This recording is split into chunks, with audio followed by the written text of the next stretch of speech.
Freddie.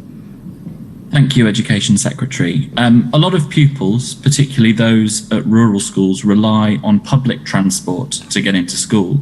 Doesn't your plan for bubbles fall apart when children are crammed onto buses to and from school every day? And given the importance of this, why are you still evaluating your position on providing extra school transport services? Why don't you have a plan already? And a second question, if I may. Use them both at once, please, Freddie. Yes, you're reintroducing mandatory attendance and with it absence fines for parents, as you've said. This puts head teachers in a potentially really difficult position of having to authorise absences of pupils where parents feel it's not safe for their children to return. Will head teachers be penalised if they sympathise with these parents and authorise absences for this reason? Yeah.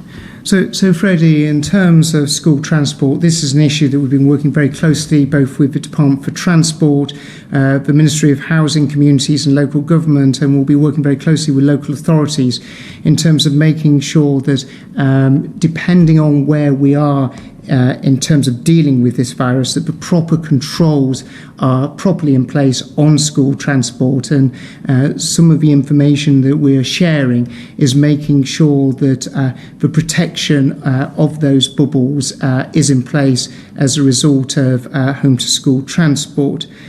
Going on to the issue of, we have to get to a position where there is compulsory education for every child.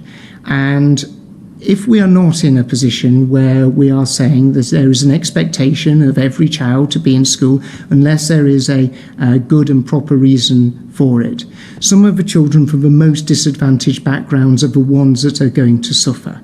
And you know as well as I do that it is not the first step that schools move to in terms of fining parents.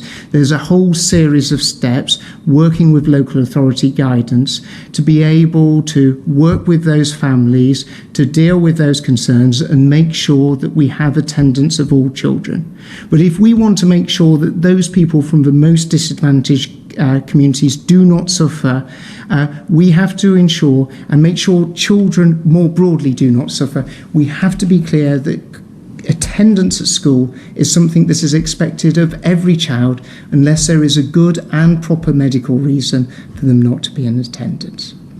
Well, I'd like to